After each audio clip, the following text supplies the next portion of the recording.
Super star Rajinikanth அவர்களை பற்றி இளைய தளபதி விஜய் அவர்கள் கூறியதை தற்பொழுது காண்போம். சின்ன வயசுலிருந்தே நான் ரஜினி ரசிகன்.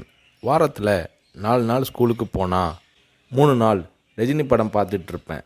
எனக்கு 5 வயசாகி இருக்கிறப்ப ரஜினி சாரோட அன்புக்கு நான் அடிமை படம் ரிலீஸ் ஆச்சு.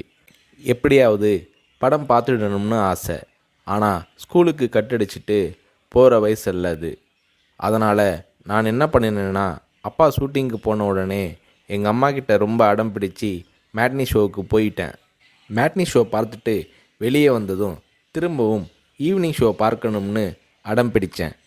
ஒரு போடு போட்டு வீட்டுக்கு கூட்டி வந்து விட்டாங்க. அங்கிருந்து நேரே சுரேந்திர மாமா வீட்டுக்கு போனேன். அவருக்கு நான் செல்ல பிள்ளை. என்னடா திடீர்னு வந்திருக்கேன்னு கேட்டார்.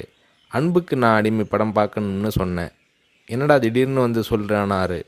இல்லை, கண்டிப்பாக போகணும்னு சொன்னேன். சரி வா, அம்மா கிட்ட போய் சொல்லிட்டு போகலாம்னாரு. இல்லை, அம்மா கிட்ட சொன்னால் திட்டுவாங்க. நான் உங்கள் வீட்டில் இருக்கேன்னு சொல்லிட்டு வந்துட்டேன். படம் பார்த்துட்டு நைட்டு போயிடுறேன்னு. அதே மாதிரி சுரேந்திரர் மாமா கூட போய் 2வது தடவையாக படம் பார்த்துட்டு வீட்டுக்கு வந்துட்டேன். அப்படியும் சும்மா இருக்கலை. ஷூட்டிங் முடிஞ்சிட்டு 9 மணிக்கு அப்பா வந்தார். வாடா சாப்பிடலாம்னாரு. எனக்கு பசி இல்லைன்னு முகத்தை திருப்பிக்கிட்டேன். கோபமாக இருக்கிற மாதிரி நடிப்பு காட்டினேன். இல்லை, சாப்பிட்டு தான் ஆகணும். உன் ப்ராப்ளம் என்னன்னு சொல்லுனாரு. அன்புக்கு நான் அடிமைக்கு கூட்டிகிட்டு போனால் சாப்பிட்றேன்னு சொன்னேன். சாப்பாட்டை பரிமாறிக்கிட்டு இருந்த அம்மா என்னை பார்த்து, அட திருடா, என் கூட வந்து அந்த படத்தை மேட்னி ஷோவில் பார்த்துருக்குற மாதிரி முறைச்சி பார்த்தாங்க. சரி வந்து சாப்பிடுனாரு. சாப்பிட்டு முடித்ததும் நைட் ஷோவுக்கு கூட்டிகிட்டு போனார். உண்மையிலேயே அன்னைக்கு மேட்னி, ஈவினிங், நைட் ஷோன்னு 3 தடவை ரஜினி சார் படம் பார்த்தேன். படம் பார்த்துட்டு வந்ததும் அப்பா கிட்ட ஒரு அன்பு கட்டளை போட்டேன். நாளைக்கு நான் ரஜினி சாரை பார்க்கணும், அவர் கூட நின்று ஃபோட்டோ எடுக்கணும்னு சொல்லி அப்பாவோட கழுத்தை கட்டி பிடிச்சிக்கிட்டேன். அடுத்த நாள் காலை நானும் என்னோடய ஃப்ரெண்ட் கார்த்திக்கும் அப்பா கூட போனோம். ரஜினி சார் வாகினி ஸ்டுடியோவில் ஏதோ ஒரு ஷூட்டிங்கில் பிஸியாக இருந்தார். நான் ரஜினி சாரை நேரடியாக பார்க்கிறது அதுதான் முதல் தடவை. எப்படி ரஜினி சார்கிட்ட பேசுகிறதுன்னு பயந்துக்கிட்டு இருந்தேன். அவர் கூட்டிகிட்டு போய் அன்பாக பேசினார்.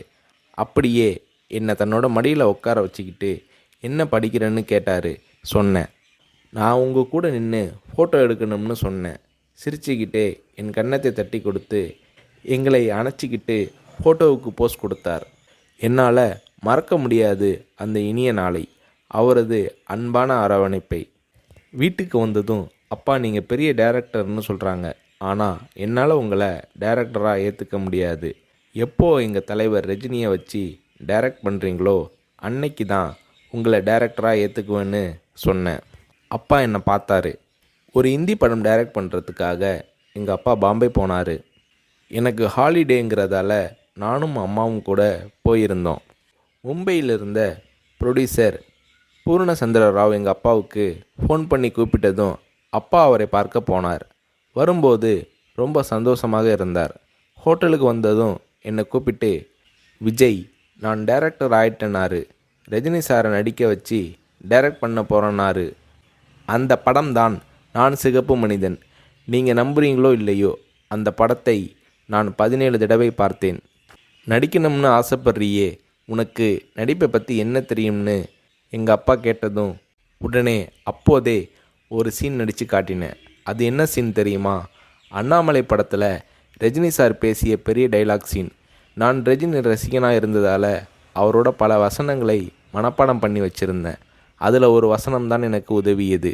ரஜினி சார் சரத்பாபுவை பார்த்து தொடையில் தட்டிக்கிட்டு கோபமாக பேசுவாரே, அந்த வசனத்தை நான் பேசி நடிக்கிறத கொஞ்ச நேரம் அப்படியே கூர்ந்து கவனிச்ச எங்கள் அப்பா என்னை பக்கத்தில் கூப்பிட்டு, நாளைக்கு உனக்கு மேக்கப் டெஸ்ட் எடுக்கிறேன்னாரு. அவர் அந்த வார்த்தைகளை சொல்லி கை குலுக்கியதும் எனக்கு சிறகு முளைச்சி ஆகாயத்தில் பறக்கிற மாதிரி எல்லையில்லாத மகிழ்ச்சி பொங்கியது என்று நடிகர் ரஜினி அவர்களை பற்றி இளைய தளபதி விஜய் அவர்கள் கூறுகிறார்.